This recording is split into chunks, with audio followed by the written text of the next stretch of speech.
IC मध्ये जास्त problem असते इथं. मग बरेच जण काय करतात ते हिट मारायला जाऊन किंवा कॅपॅसिटरला काढा जाऊन हे आयसी पण हलते त्यांच्या हाताने आणि मोबाईल चालू झालेला परत बंद पडते. काय करतात ते आयसीच काढतात बाजूला. हे सगळं जरी इथं बाजूला काढलो तरी मोबाईल तुमचा ऑन होते. बरेच जण ऑन करते पण पुढे प्रॉब्लेम काय त्याला नेटवर्क येत नाही. नेटवर्क येत नाही म्हणून पुन्हा काय करते ते नेटवर्कचा पत्रा काढते इकडे हिट मारायला जाते. प्रॉब्लेम कुठे असतो त्याचा आयसी जर तुमची इथं नसेल ईपीटी जर व्होल्टेज तुमच्या 4G आणि 2G आयसी ला व्होल्टेज जात नसेल तर नेटवर्क येणार नाही बिलकुल. मग तुम्हाला इथं आयसी चेंज करावं लागेल. आयसी जर नसेल तर आयसी टाकावं लागेल आणि कॉईल पण इथं टाकावं लागेल. ती आयसी तुम्हाला कुठल्याही बोर्डवर बघायला भेटेल. जिओच्या बोर्डवर बघायला भेटेल. ओप्पो कुठलाही मॉडेल मध्ये त्या मोबाईलवर तुम्हाला ही आयसी बघायला भेटेल. कुठलाही जर मॉडेल काढतो तुम्ही आता 5G मध्ये बघा कुठे आयसी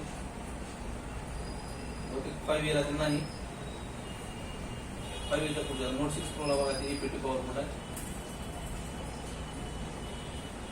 सगळे 4G च्या वरच्या बाजूला त्या ठिकाणी ईपीटी पॉवर. आपण पण सगळं काम करतो कधी कधी आणि इथे वेगळा पत्र असतो. इथे सगळं काम करतो सगळ्या आयशा बदलतो सगळं चेंज करतो पण फक्त बघायचं राहते आपल्याला ईपीटी पॉवर इथेच बघायचं राहते. प्रॉब्लेम दिसते बरेच वेळ तिथंच पाणी गेलेलं असते तिथं लाईन कट असते किंवा आयसी काढलेला असते कोणतं आयसी जळालेली असते. तर जी आयसी असते त्याची कोणती ईपीटी पॉवर 12 वोल्टची आयसी असते. त्याला बायपास करता येते. काय करतात मी त्या आयसी आपल्याला टाकावं लागतं. तर यामध्ये VPH पॉवर इन होते आणि ईपीटी पॉवर आउट होते. हे जी पॉवर आहे तुमचं 4G आणि 2G आयसी ला गेलेलं असतं बघा या ठिकाणी 2043. तर ह्या 9 पॉवरला सगळ्यात जास्त प्रॉब्लेम तुम्हाला नेटवर्क सेक्शन मध्ये येतोच नाही. मला तर प्रॉब्लेम कुठे येत आहे कुणीतरी इथं छेडछाड केलेली असते. त्या बाजूने 2-3 दिवसामध्ये कमीत कमी 4 ते 5 मोबाईल आले असे 5-5 मिनिटात रिपेअर झाली. पुन्हा 1,500 घेतले पुन्हा 800 घेतले दुकानदार पण 800 घेतो आपण 800-600. त्याने असं ICBC नसलं की परेशान होते. वरी आयसीच नाही काढले त्याच्यामुळे ते बघत नाही पुन्हा. तर या ईपीटी पॉवर पण लक्ष द्यायचं नेटवर्क सेक्शन. त्यावेळेस तुम्हाला सर्चिंग पण करणार नाही नेटवर्क पण येणार नाही. नो सर्व्हिस दाखवून डायरेक्ट. आणि कॉलकॉमच्या मोबाईलला जेव्हा हे बेस बँड आणि IMEI जर सॉफ्टवेअर मध्ये कोणी छेडछाड केला असेल IMEI पण आहे त्याच्यामध्ये बेस बँड पण आहे पण नेटवर्क येत नसेल तर त्याच्यामध्ये एक QCN नावाची फाईल असते सॉफ्टवेअर मध्ये. QCN फाईलला बी प्रॉब्लेम असू शकतो कॉलकॉम सीपीयूला. तर कधी QCN फाईल पण मारून तुमचं डायरेक्ट नेटवर्क येतं. सगळं करून बी जर तुमचं नेटवर्क येत नसेल तर QCN फाईल पण चेंज करून बघायला लागतो तुम्हाला. झाला motherboard 2G IC 4G IC इथं व्हेरी गुड. बघा आता कसं ओळखायचं. नेक आयसी जे आहे ते चौकोनी आयसी असतं 2G आयसी आहे आणि हे 4G आयसी आणि कॉल आयसी असेल तर कोणती आयसी अरे समजा लेग आयसी असेल चौकोनी असेल तर 2G आणि आयताकृती असेल तर 4G आणि बॉल आयसी RF. बरोबर आहे. कळा नसेल तर विचारायचं. त्याला जम्पर पण मारतो ना आपण शॉर्टकट मध्ये. कशाला नेटवर्क जम्पर मारतो आपण इथं लो नेटवर्कला. जर तुमचा आयसी पासून बघा येऊ शकतो ना काही इथून मारतो आपण इथं मारू शकतो किंवा तुमचे कंपाऊंड वगैरे निघाले असतील किंवा इथं पाण्यानं सडलं असेल सगळं तर आपण इथून डायरेक्ट खाली सपोर्ट लेग मारू शकतो.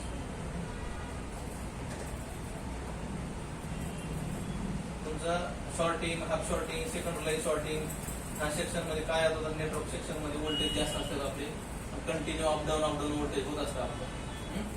4G यूज करतो नेट आपलं कंटिन्यू चालू असतं. त्यावेळेस जर मोबाईल पाण्यात पडला तर शॉर्टिंग इकडेच होते सगळ्यांच्या आणि लाईट सेक्शन मध्ये होत असतं. लाईट सेक्शन ट्रॅक करून जातो आपण. तर शॉर्टिंग आपल्याला या 4G आयसी पाशी 2G आयसी पाशी चेक करावं लागेल. सेकंड लाईन असेल किंवा मग तुमचा MTKचा असेल तर डायरेक्ट VBATचं व्होल्टेज आलेलं असतं. MTK जर बघितलं आपण एखादी MTK काढू आपण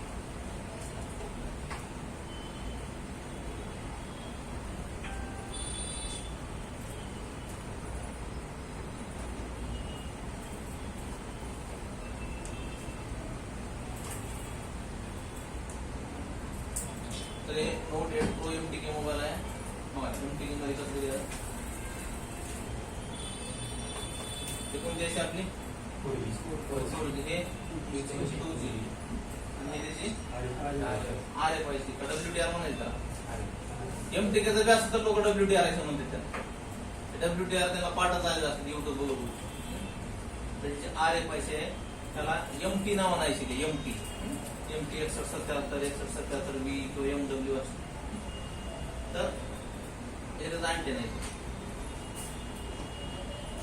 2G IC म्हणून अँटेना अँड्रॉइड फोनला 2 अँटेना आहेत.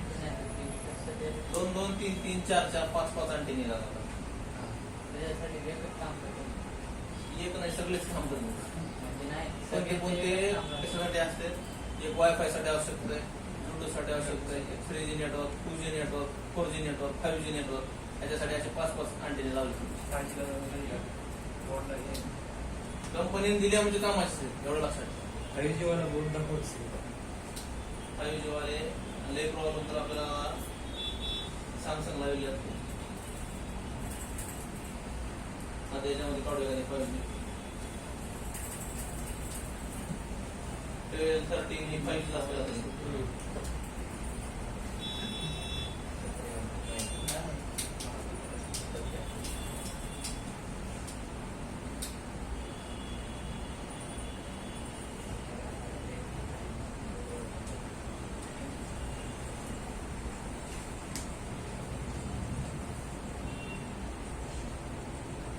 तर आहे MI 10i 5G मोबाईल मध्ये आपल्याकडे लोक आणले आज त्याला रिटर्न 1,500 रुपये आपण सेक्युरिटी मला रिटर्न आला तर यामध्ये बघा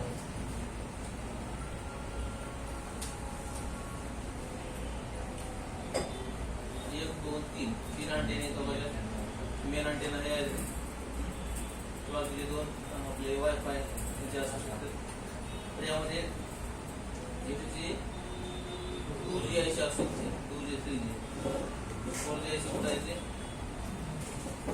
त्यासाठी 4G IC 4G 5G याच्यामध्ये हे त्याचे SDR IC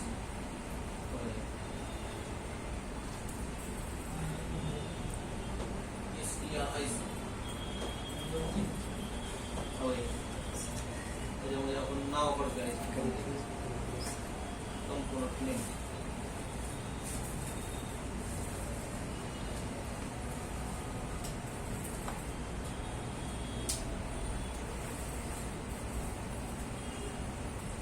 एक साईडचं दिलं मेन नेटवर्क सेक्शन कुठं दिलं एकच दिलं बोर्ड पाठीमागच्या साईडला पण इथं PI चे तिचे हवं आहे इथे एक छोटी हे पण PA हे पण एक नेटवर्क सेक्शन तुमचं आणि हे पण एक network section double network section 5G असल्यामुळे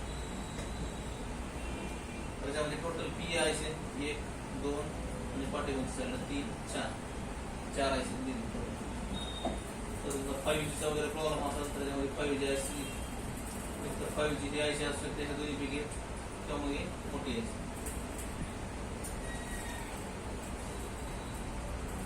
मेन जे IC असते आपली SDR सगळ्यात जास्त प्रॉब्लेम ते SDR IC ला येतो आता बघा त्याचा व्होल्टेज किती प्रकारचे आहे SDR 1.8 VREG 1 2 3 4 5 6 power VREG voltage नावाच VREG व्होल्टेज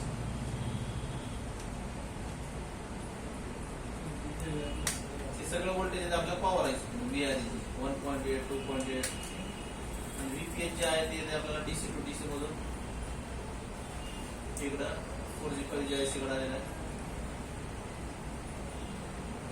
VWAT पण व्होल्टेज आला LDO मधून VREG पण आलेलं आहे तर 5G चं नेटवर्क सेक्शन अजून लई मोठं आहे 4G पेक्षा जास्तीत जास्त प्रॉब्लेम येतो तुमचं इथं SDR IC मध्ये किंवा लो नेटवर्क त्याच्यामध्ये वायफाय आणि ब्लूटूथ याचे वरचं सेक्शन असते फ्लेम मॉडेलला वरच्या साईडला कोपऱ्यामध्ये IC असते कुठलं ते काय असतं आपलं वायफाय प्लस ब्लूटूथ आपण हे त्याला आपण लो नेटवर्क किंवा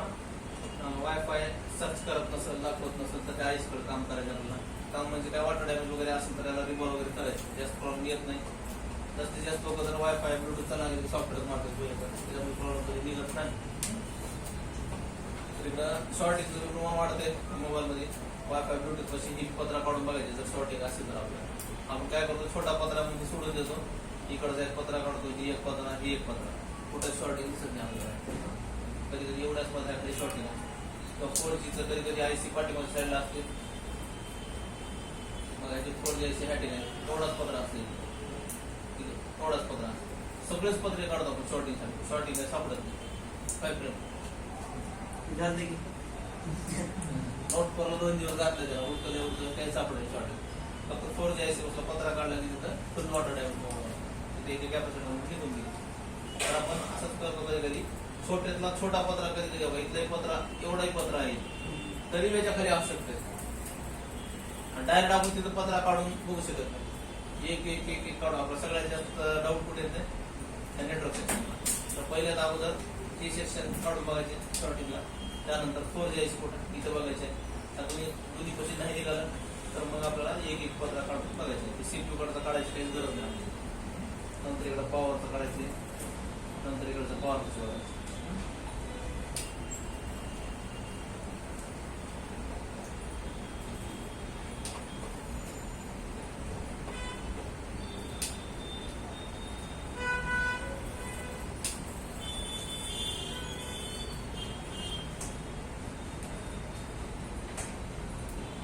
फक्त आपण माहिती होती आपल्याला, 100% सोल्युशन भेटत नाही आपल्याला. जोपर्यंत आपल्याला मोबाईल येत नाही, आपण त्याला काम करत नाही, स्टेप बाय स्टेप त्याच्या टेस्टिंग करत नाही, तोपर्यंत आपला कमीत कमी 5-50 मोबाईल 100 मोबाईल त्या प्रॉब्लेम हाताकडून गेले पाहिजे. तेव्हा आपण हळूहळू आपल्याला समजते प्रॉब्लेम कशात निघाला. आता एखादी मोबाईल आला म्हणजे तुमच्याकडे 5Aचा मोबाईल, सगळ्यात जास्त 8A मोबाईलला प्रॉब्लेम होतो. 5Aला, 8Aला, 7Aला सगळ्यात जास्त प्रॉब्लेम आहे त्याच्या WTI मध्ये. फक्त त्याला फिट मारणं फायनल टच दिलं होऊन जातो. मग आपण कधी कधी आयसी पण चेंज करावं लागतं. प्रत्येक वेळेस तुमचं हिट मारून होणार आहे का मोबाईल, त्याला रिव्हॉल्व करून होणार आहे का आयसी खराब असेल तर कधी कधी आपल्याला आयसी पण चेंज करावं लागतं. आयसी मार्केटमध्ये 150-200 रुपयाला भेटते आयसी. किंवा स्क्रॅप पीसीबी असतात आपल्याला जिओच्या किंवा अँड्रॉइडच्या, त्याच्यावरचं काढून आपल्याला चेंज करतात.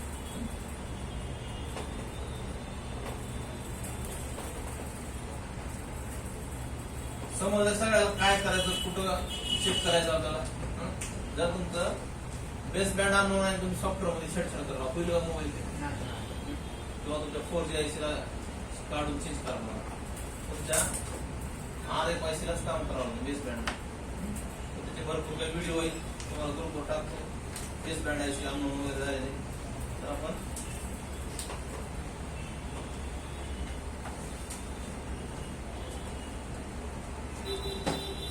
व्हिडिओ पण बघा.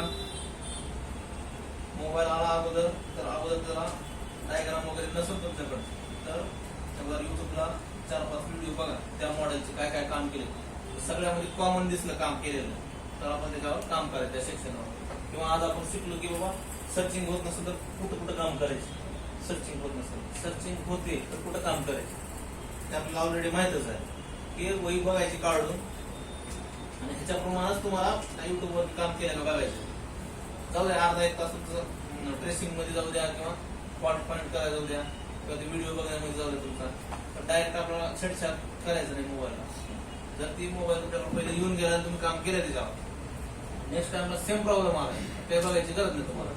फर्स्ट टाइमला सेकंड टाइमला बघावं लागतं तुम्हाला. आणि असं नाही की युट्यूबला जे दाखवले ते तुम्ही केले आणि मोबाईल झाला. 100 1-2 मोबाईल होऊ शकते जे दाखवले ते केलं. युट्यूबला वेगळं असते तुम्ही वेगळं करता काहीतरी, किंवा युट्यूबला फेक व्हिडिओ भरपूर असते. कुणीतरी काय करते WTI काढून ठेवते, सर्चिंग वर दाखवते, गुगलच्या वर लावून दाखवते आयसी. आता नवीन मॉडेल आले तर समजा Redmi Note 11 Pro आला, 12 Pro, 13 Pro, 14 Pro, जे काही मॉडेल आला लोकांना व्ह्यू पाहिजे असते युट्यूबला तर त्याच्या आयसी काही अंतर काढून ठेवते, दाखवते बेस बँड आणून नाही त्याचा किंवा नेटवर्क नाही घेते, ऑलरेडी कोणतं पत्रा काढले, छेडछाड केले दाखवतो आणि त्या आयसीला काढून रिव्हॉल्व करून दाखवते किंवा चेंज करून दाखवते, घेते नेटवर्क चालूच मोबाईलला त्याने एक्सपेरिमेंट करून व्हिडिओ करतो. आता सॉफ्टवेअरचे व्हिडिओ बनवतात, FRP बायपास करायचे. नवीन बॉक्सचा मोबाईल काढते, त्याला FRP टाकते, त्याला बायपास करून लागले व्हिडिओ करते. आता आयफोन लॉन्च होते 9 तारखेला, संध्याकाळी व्हिडिओ होते तुम्हाला, सीपू काढलेला व्हिडिओ होता, नेटवर्क आयसीचा व्हिडिओ होते, सगळ्याच व्हिडिओ होते तुम्हाला. ग्लास चेंज करायचा व्हिडिओ होते. 1.5 लाखाचे 2 लाखाचे मोबाईल घेते ते व्हिडिओ करण्यासाठी. तर युट्यूबवर मी जास्त भरोसा ठेवायचं ना.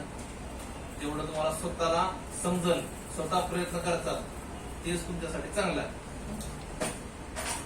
जर सगळेच रस्ते बंद झाले तर मग युट्यूब करून बघायचं काय केलंय बाबा, आपण कुठं कमी पडतो. जर एखादी काय नवीन दिसलं त्याच्यामध्ये तर करून बघायचं.